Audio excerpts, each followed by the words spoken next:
নমস্কার বন্ধুরা, গ্রামের রান্না উইথ সীমা চ্যানেলের একটি নতুন পর্বে আপনাদের সবাইকে অনেক অনেক অনেক স্বাগত। আজকে আবার নিয়ে চলে এসেছি দুটো খুবই স্পেশাল রেসিপি। বন্ধুরা, আজকে আমি সবথেকে প্রথম একটা ভাজা করাচ্ছি, সেটা হচ্ছে বিনস আলু ভাজা। তো চলুন ভাজাটা করে ফেলি। তারপর থাকছে ডিমের একটা দুর্দান্ত রেসিপি। তো পুরোটাই দেখবেন কিন্তু স্কিপ না করে। চলুন তাহলে ভাজাটা শুরু করি। ভাজাটা বানানোর জন্য সবথেকে প্রথমে কড়াই দিয়ে দিচ্ছি সরষের তেল। এবার ফোড়নে দিয়ে দিচ্ছি দুটো শুকনো লঙ্কা আর দিয়ে দিচ্ছি হাফ চামচের মতো গোটা সর্ষে। এবার তেলের মধ্যে দিয়ে দিচ্ছি একটা চেরা কাঁচা লঙ্কা আর কেটে রাখা বিনস আলুগুলো তেলের মধ্যে দিয়ে দিচ্ছি।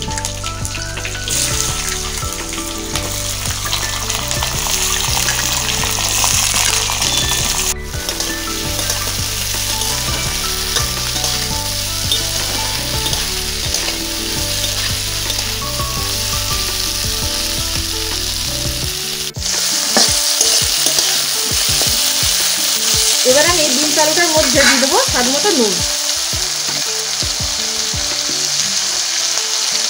আর দিয়ে দিচ্ছি সামান্য একটু চিনি।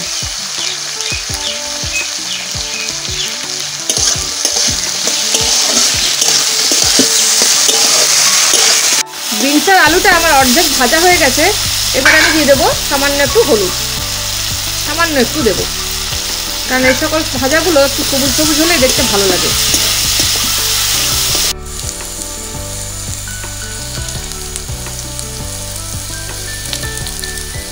সুন্দর করে ভাজা হয়ে গেছে, বা তুলে নেব।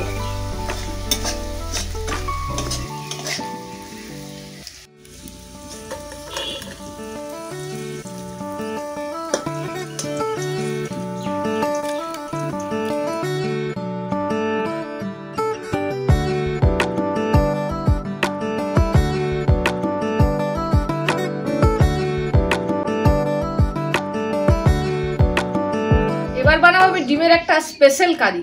তার জন্য নিয়ে নিয়েছি এই যে দেখুন এরকম সাইজের একটা ফ্রাইং প্যান। আর এই ফ্রাইং প্যানটা দিয়েই ডিমের স্পেশাল কারিটা আমি বানাবো।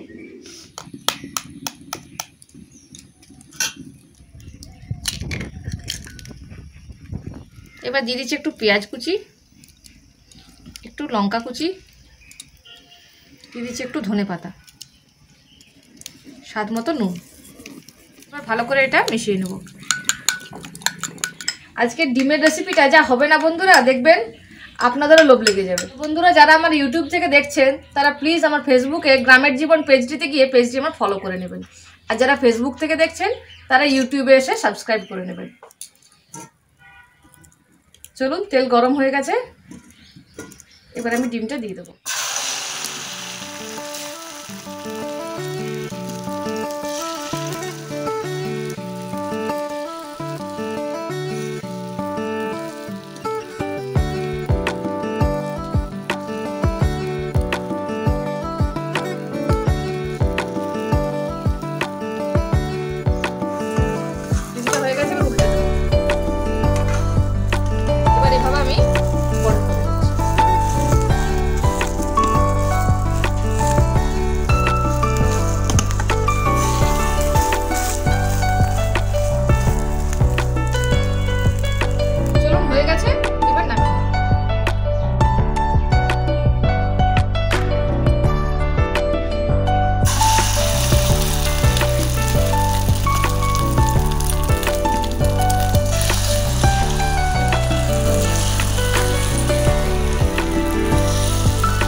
সব ডিমগুলো ভাজা হয়ে গেছে।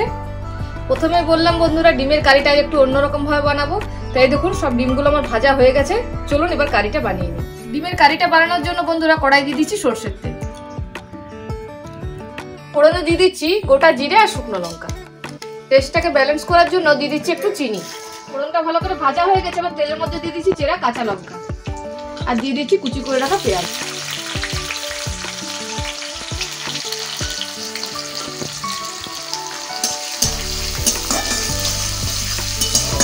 কারিটার জন্য আমি একটা মশলার পেস্ট বানিয়ে নেব।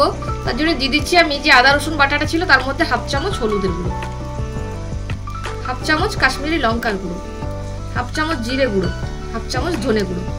পেঁয়াজটা ভাজা হয়ে গেছে, এবার দিয়ে দিচ্ছি আমি কেটে রাখা টমেটো গুলো, স্বাদ মতো নুন, এতে টমেটো আর পেঁয়াজটা গলে যাবে।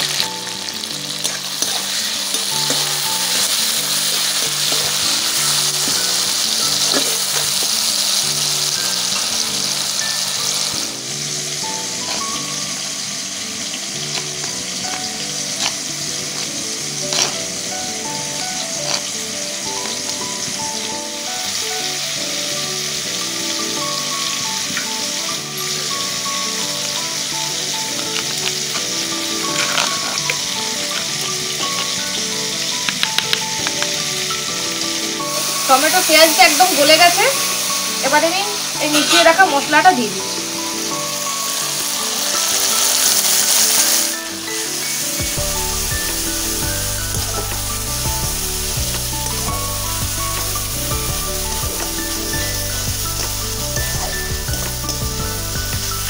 এবারে বাটি ধোয়া জলটা দিয়ে দিচ্ছি।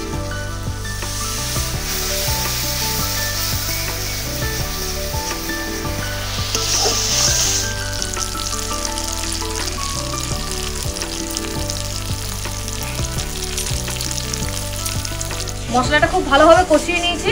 এবার আমি একটু জল দিই। আজকে রান্নাটা কিন্তু আমি বেশি ঝোল করব না, একদম কষা কষা করবো, তাই সেরকম অনুযায়ী আমি জলটা দিচ্ছি।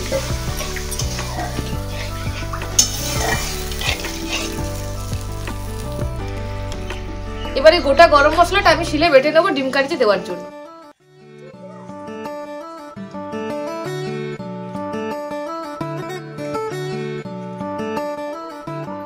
গ্রেভিটা ভালো করে ফুটে উঠেছে। এবার বেটে রাখা গরম মশলাটা দিয়ে দিচ্ছি।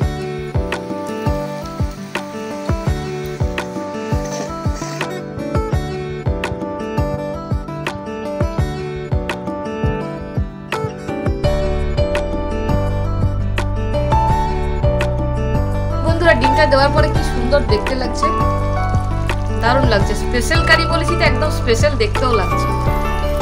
চলুন এবার উপর থেকে একটু ধনেপাতা ছড়িয়ে দিই।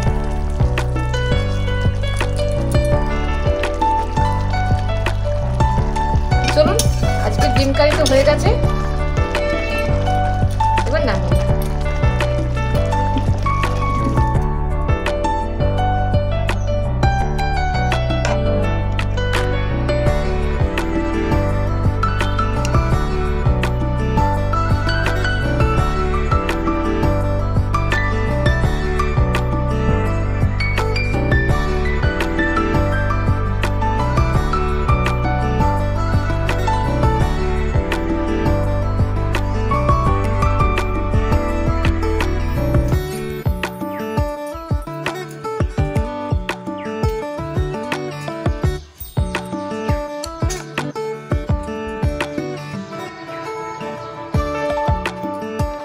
বাহ, এটা কি বানিয়েছো বৌমা? এটা ডিমের কষা। ডিমের কষা? অন্যরকম ডিম কারি করি তো, আজকে একটু অন্যরকম করেছি, দেখো। আচ্ছা আচ্ছা আচ্ছা, ডিমের কষা। ডিমটা প্রথমে ভাজলে, ডিমটা ভেজে করেছি, তারপর ঝোল করলে।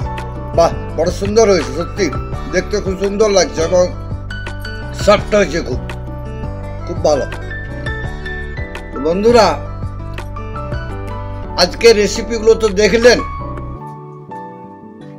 তো সত্যিকারেরই যদি খুব ভালো লেগে থাকে তো অবশ্যই সাবস্ক্রাইব করবেন, লাইক করবেন, কমেন্ট করবেন, আত্মীয় স্বজনদের শেয়ার করবেন। আমার তো সত্যিকারেরই এখনও খাইনি ডিমটা, কিন্তু দেখে খুব মনে হচ্ছে ভালো হয়েছে। বাহ, অদ্ভুত সুন্দর লাগছে, সত্যিকারেরই খুব সুন্দর।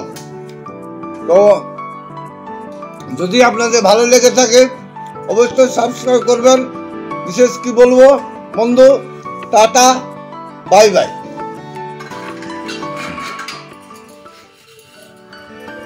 বন্ধুরা, রান্না বান্না তো হয়ে গেল, এবার শুধু মাঝামাঝির পালা। আমার ভিডিওটি যদি আপনাদের ভালো লেগে থাকে তাহলে অবশ্যই লাইক করবেন, এবং যারা এখনো পর্যন্ত আমার চ্যানেলটি সাবস্ক্রাইব করেননি তারা সাবস্ক্রাইব করে নেবেন এবং পাশে থাকার অনুরোধ রইল। আরও অনেক পথ বন্ধুরা সঙ্গে থাকুন, আশা করছি আপনাদের ভালো লাগবে।